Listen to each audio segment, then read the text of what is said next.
Hello YouTube, and welcome to another riveting episode of Olympus Reptiles.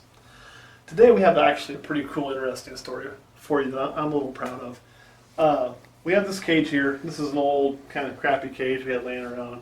This snake's in quarantine, and it's really small right now, and it'll stay in quarantine until it grows up a little bit, but it'll always remain in some form of quarantine. Because what we have here is a boa constrictor. And what's really cool about that is two things. My first snake when I was a kid was a boa. So this is kind of like a trip down memory lane for me, which is really awesome. And two, this snake was a rescue. Question Girl and I were out to dinner one day, and we got a phone call about someone who had a boa constrictor loose in their house. And we were told it was wrapped around the water heater. So I saddle up, and away we go. I'm thinking, hey man, we're getting this big old snake. So we actually called the guy who had the problem. We were given his number. And I'm talking to him, and he says, yeah, it's a boa or a python. And I said, well, how big is it? Because I'm trying to think when I'm going to put this thing in to get it home, and get it quarantined up. And he says, oh, maybe a foot. And so now, Question Girl and I, we're playing the guess what snake this really is game, because, some of you, people into herps know you get told this 12-foot snake's across the highway, and it's always bogus. Boas and pythons and this and that end up being a garter snake. So we're kind of guess what this guy actually found. And to our surprise, when we get in the house, in a laundry bag, he had this little thing. It was even smaller then. It was pretty skinny. Needed some meals, which we've already got into it. But here was a little boa that he had. Just a beautiful boa. Really light colored. Look at the tail on that thing. Isn't that gorgeous? I mean, wonderful shape now, but it pounds food. So we found this little thing. We took it back. He'd already checked with the neighbors. Nobody claimed to own it.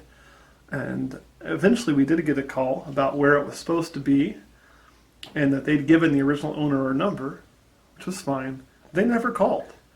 And so we've had this little girl for a little while now. And the owner never claimed her, although they had every right to do so. And so we're going to keep her as a rescue, and she's going to get to stay here in our facility, which is just my house, so don't think too fancy there. And we get to play with this boa, which are just amazing animals. The muscle tone on them, I always think they're stronger than a ball python to me. Just they're pure strength. And I love the way they grip with that tail. See that? And just the colors in them. Amazing. Just amazing. And she can get pretty big being a female. And this is really reminiscent of my first snake, although this is a nicer example of a boa than my first snake was. And my first one was a male. He got a little bit over 6 feet, where she's going to get much bigger than that. But I'm really just, over the moon about this. And I love a rescue snake more than anything, because this is an animal that, had we not come and got it, probably would have been let loose to die. They had really no other option. They'd actually called the local police department, and that was how I got in touch with them.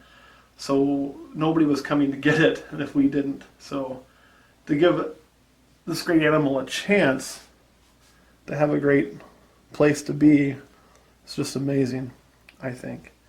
Now, you did hear me mention about it's going to always be in some form of quarantine, and I do want to talk about that. For those of you that keep boas and pythons, you need to be really concerned with something called IBD, inclusion body disease. And boas can carry IBD and not show any effects of it for a very long time or even ever. But it's a death sentence in pythons. So, since we don't know the history of this snake or anything, we will always have to treat this snake like it's in quarantine. That basically means that it will never be introduced into my main snake room. It'll just get to be a display animal. And that anytime we handle it, we always have to disinfect. Anywhere we handle the snake, elbows down, make sure we're all clean. We usually deal with the snake either very first or very last and disinfect after, just to make sure that if there is a chance it's carrying anything, we're taking every precaution to not spread that. So that's why I made the statement it'll always be in a type of quarantine.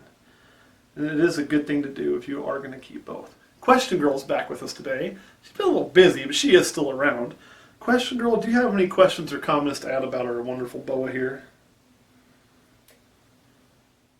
How do do you convince your significant other that the rescue should stay long term and not go somewhere else? That question's got a little bit of a passive-aggressive tone to it for a reason. Question Girl doesn't much care for larger snakes, and she was completely against boas. She does not like the way they look. She's scared of the face of them. I don't know why. They're cute little faces. Look at that little face. But she has a soft spot for rescues. So I had been told, no boas. But when it's a rescue, why? Then her heart opens and she got attached to it and said this little girl could stay. I don't know if she realized how big female boas can actually get when she said that. But hey, no takesy backsies. It's too late now. It's here. Any other questions?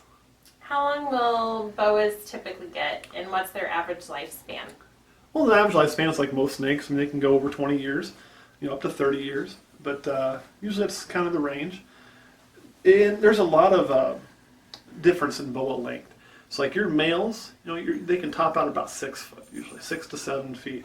Where these females been known to get up to 12 feet and a lot thicker, a lot heavier bodied. So you can be dealing with a great big snake with a female boa, whereas with the male boa, you're really not. You're dealing with something that's pretty manageable.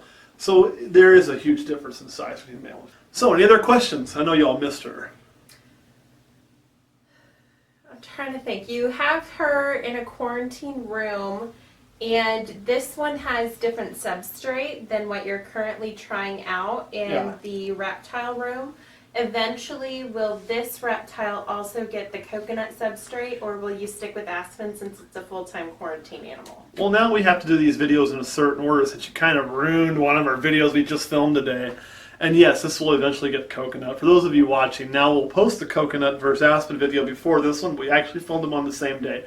But yes, it will get coconut. Probably the next time we do a full cage clean, it'll go to coconut. I'm going to do a little bit of research before I do that, just to make sure there's no problems with boas and coconut.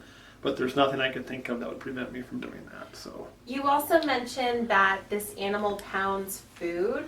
She do does. you feed it more frequently than you feed your ball pythons? I feed her once a week, but I do tend to give my boas a little bit bigger meal than I'd give a ball python. I mean, Why? Well, I'm getting there in relation to its size. I just think they handle it better. You can stretch one of these just a little bit. Pythons, when I feed a ball python, I really don't like to see the meal lump. These guys, I like to see a little lump when I feed. Now, if I let camera guy Kurt have his way, he'd feed this girl like 4 times a week. But I keep him under wraps and control on that, so she's not just getting fed everything. She's like, I can eat the camera. This is like close-up boa cam. Hi, everybody at home. I love you all. Speaking of how much she loves you guys, we haven't officially named her yet.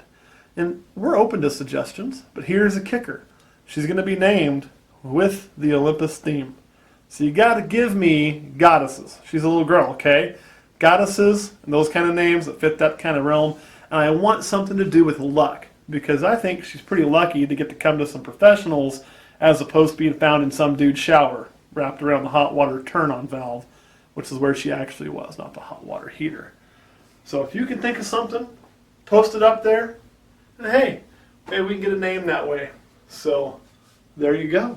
This is our boa constrictor. Red tail. But not the BCC red tail. This is a more common version, but very beautiful. Love these guys. All right, anything else? All right, thanks for watching, guys. Don't forget, leave us a comment. Help us name this boa.